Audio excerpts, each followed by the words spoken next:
Canada की तरफ से एक बहुत बड़ी शॉकिंग अपडेट या न्यूज़ आ रही है। मेरे हाथ में ये एक रिक्वेस्ट लेटर है जो आईआरसीसी ने एक स्टूडेंट को सेंड किया है। इस लेटर का जो कंटेंट है जब मैं आपको बताऊंगा तो आप शॉकिंग रह जाओगे क्योंकि इसके अंदर जो लिखा है वो आज तक नहीं हुआ है। आज तक किसी भी स्टूडेंट को ऐसा रिक्वेस्ट लेटर नहीं आया है। इस लेटर को हम जो मैंने पीछे आपको एक अपडेट दी थी कि इसके बाद स्टूडेंट अपना कॉलेज चेंज नहीं कर पाएंगे, उनको उसी डीएलआई में अपना पूरा प्रोग्राम कंप्लीट करना पड़ेगा, उनको एनरोल होना पड़ेगा। शायद ये लेटर उससे जुड़ा हुआ है। तो डिटेल में इस शॉकिंग अपडेट को कवर करूंगा। इसमें क्या लिखा हुआ है, इसका आंसर क्या हो सकता है, इसको जानने के लिए वीडियो को एंड तक देखिएगा। बहुत इंपॉर्टेंट न्यूज़ है, खास करके जो कनाडा इस टाइम पे बैठे हैं जहां वो जाने वाले हैं उनके लिए बहुत ही ज़्यादा इंपॉर्टेंट है। शेयर जरूर कर दीजिए, ऐसी न्यूज़ है जी। उससे पहले हमारा यूट्यूब चैनल जरूर सब्सक्राइब कर लीजिए क्योंकि इस पे आपको ऐसी ही इन्फॉर्मेटिव वीडियोस देखने को मिलती है। सबसे पहले मैं आपको ये लेटर पढ़ के बता देता हूँ।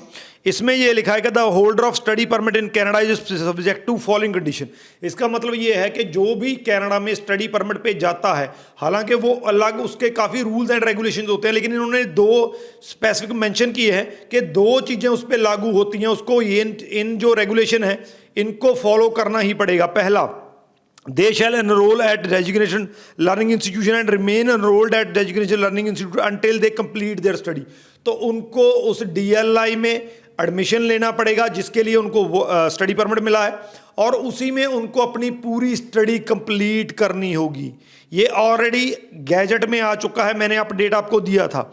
और दूसरा उन्होंने लिखा है दे शैल एक्टिवली परस्यू देयर कोर्स और प्रोग्राम ऑफ स्टडी, यानी कि उनको जब भी जो उन्होंने अपना प्रोग्राम लिया है, जिस भी कॉलेज में लिया है, तो उस प्रोग्राम को एक्टिवली उन्होंने पूरा करना है और उसको स्टडी को परस्यू करना है।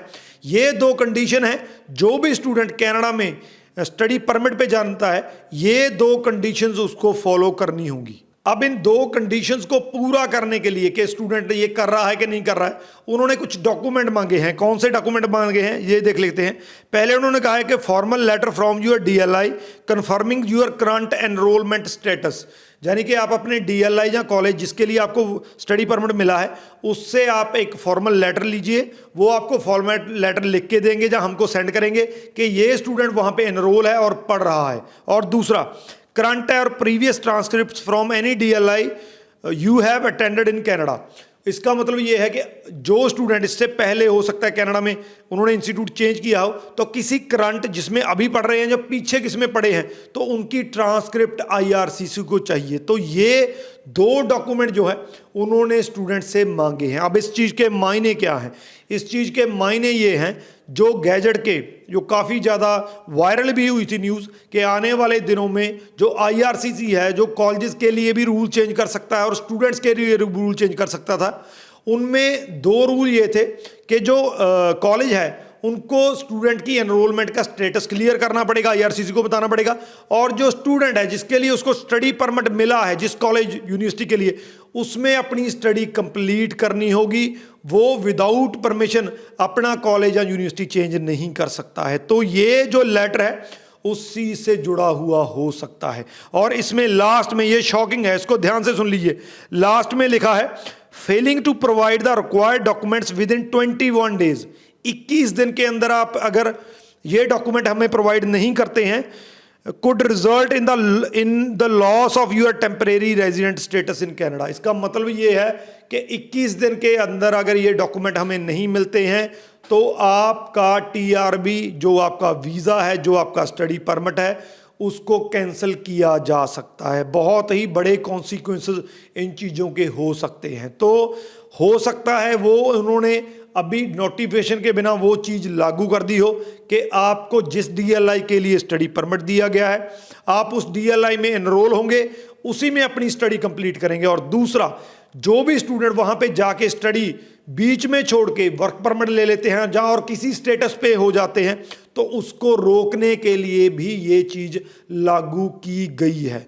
तो अपनी अपनी ये स्टूडेंट को जो है उसके जीसीकी में मिला है तो अपना जीसीकी चेक कर लीजिए। अगर किसी को भी इस तरीके का लेटर मिला है तो आपके पास सिर्फ 21 डेज हैं 21 डेज के अंदर आपको आईआरसीसी को उसका आंसर देना पड़ेगा, उन्हें सेटिस्फाई कराना पड़ेगा, अदरवाइज आपका वीज़ा कैंसिल हो सकता है, आपको कनाडा से बाहर भेजा जा सकता है।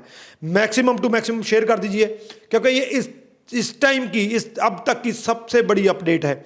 इस तरह का लेटर आज तक किसी स्टूडेंट को नहीं मिला है जो कि कनाडा में ऑलरेडी स्टडी कर रहा हो, जिसको ये कहा गया हो कि ये डॉक्यूमेंट आप हमें दीजिए, अदरवाइज 21 दिन के अंदर अंदर आपका जो है परमिट या आपका वीज़ा कैंसिल हो सकता है। वीडियो के रिगार्डिंग अगर कोई क्वेश्चन है तो नीचे लिख दीजिए, आपका आंसर मिल जाएगा। बाकी शेयर जरूर कर दीजिए। Thank you so much.